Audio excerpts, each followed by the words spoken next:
I would say, how come nobody told me this was good, but literally everyone told me, so here we are. The Way of Kings is the first book in Brandon Sanderson's 10-book Stormlight Archive series.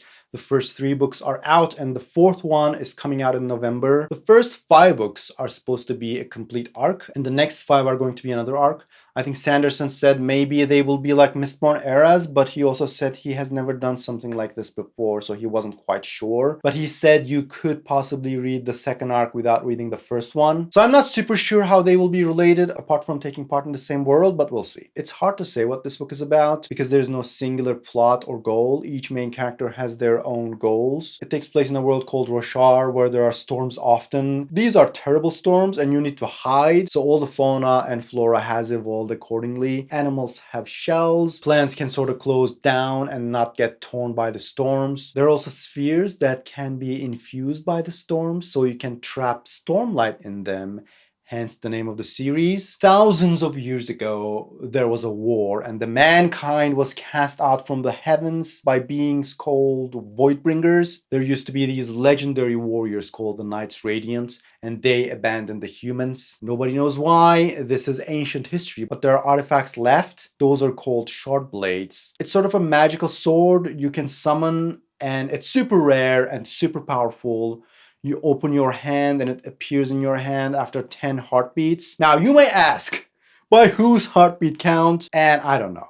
I think it just means 10 seconds, because as far as I understand, it doesn't take less time if you have an elevated heart rate. Especially if you're in battle, it should arrive much faster because you'd have an elevated heart rate. But also some people have naturally high heart rates, but not in Roshar, I guess. So I'm assuming it just takes 10 seconds to arrive. We're following 3 characters. One is a slave, Kaladin. I guess we can say his goal is not to be a slave. He was trained as a surgeon's apprentice, but he's really good at fighting. So he always has this dilemma between saving versus killing.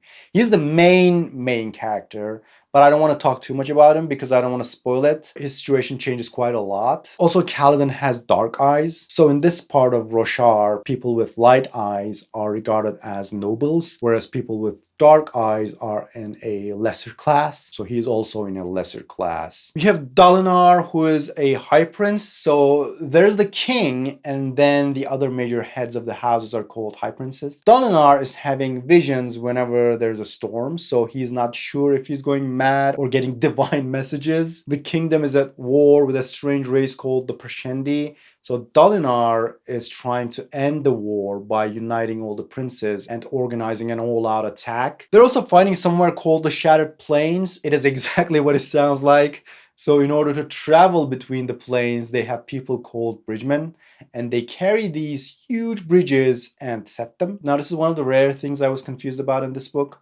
I am not super sure how it works. So the plains are not super wide.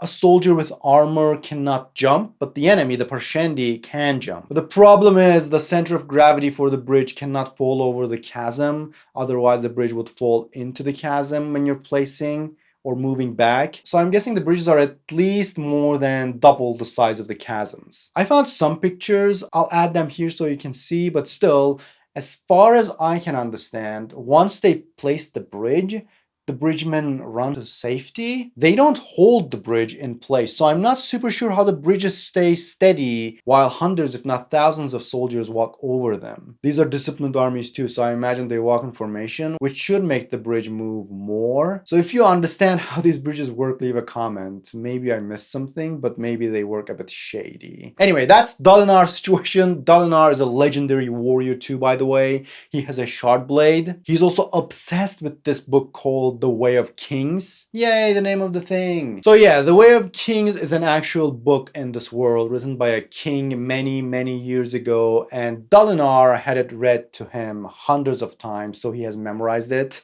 because he can't read himself. More on that later. And lastly, but also kind of leastly, Shallan is trying to become a ward for an important scholar named Yasna. Yasna is also the king's sister. So the way scholars work is a bit strange to me. In this world, men don't read. It's seen as a feminine art. Only women can read and write. However, men constantly need to read. So they need someone to read things to them. I just can't make sense of it. At some point, they're like, oh no, I need to write this down before I forget, but no one should know this. We need to find a woman we can trust.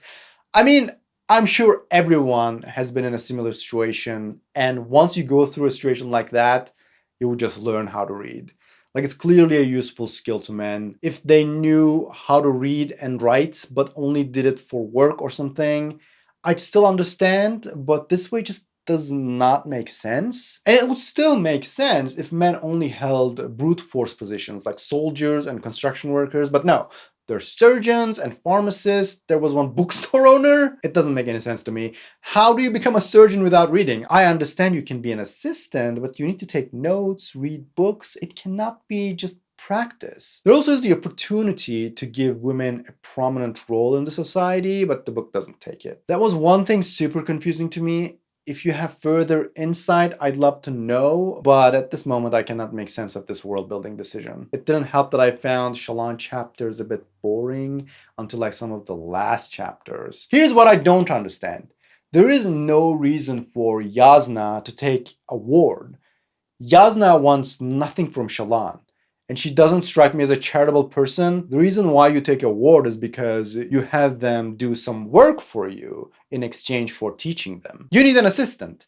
But Shallan doesn't do anything for Yasna. It's just Yasna giving her lectures and homework. I just cannot care about Shallan learning philosophy. I don't know what we're setting Shallan up for. Maybe she'll end up being a wise ruler in book 10.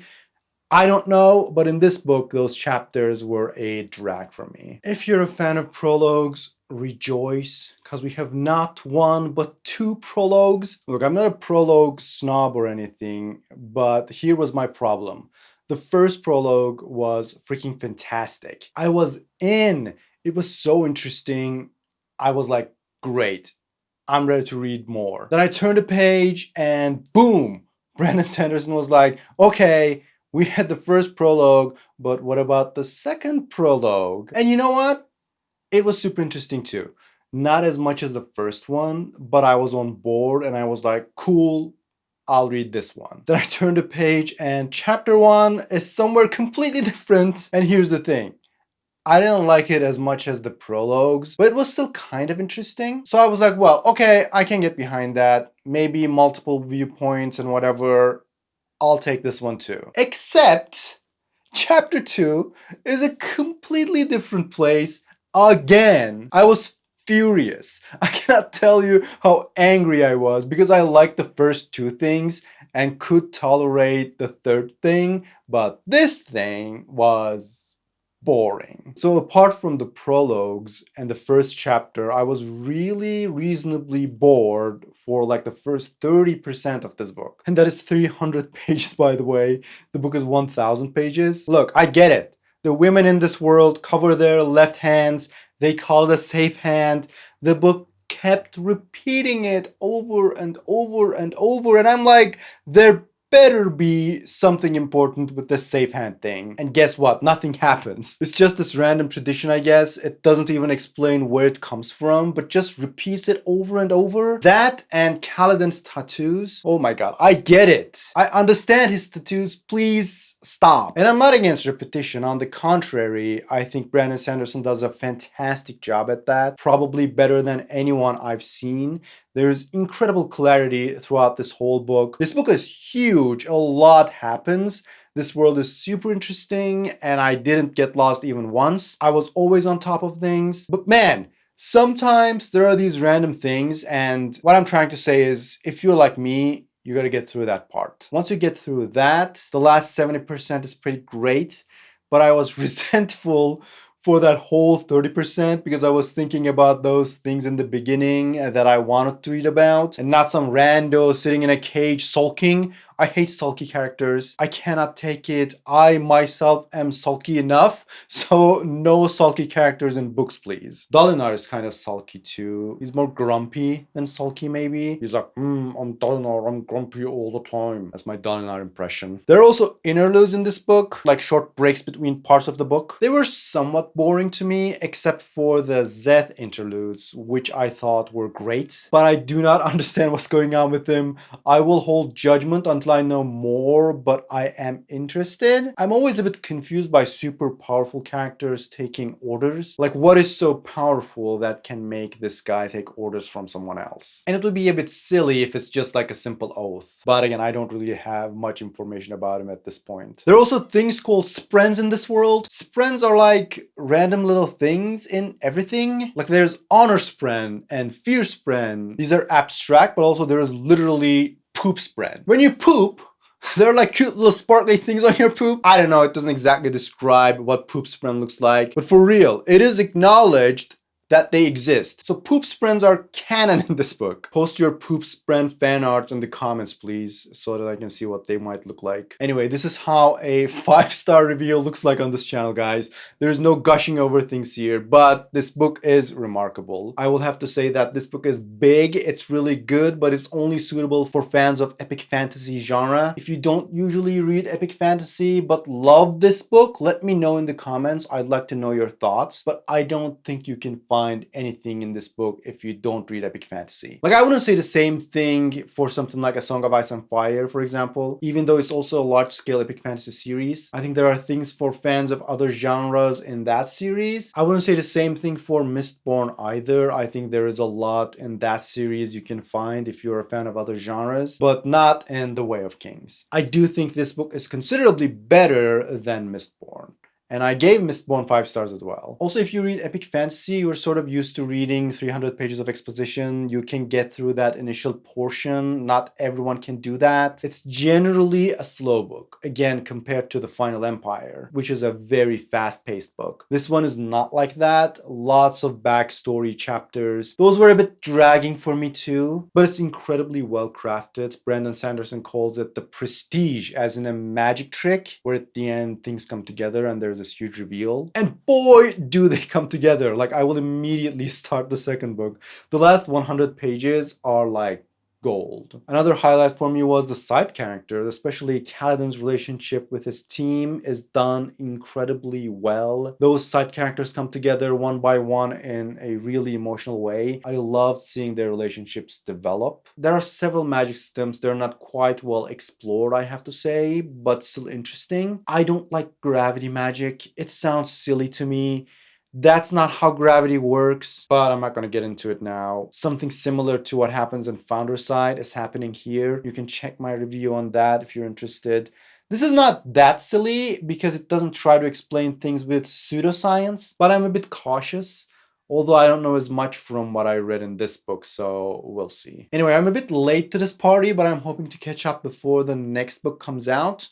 If you enjoyed this video, please leave a like to let me know. And if you don't want to miss my upcoming Stormlight content, don't forget to subscribe. And until then, life before death, strength before weakness, and journey before destination. Goose breeze. Goose breeze. Scent. Lilac. Lilac. Goose. Goose. Goose. Goose breeze. Lilac. Goose. Goose. Goose. Goose breeze. Lilac. Scent. Goose.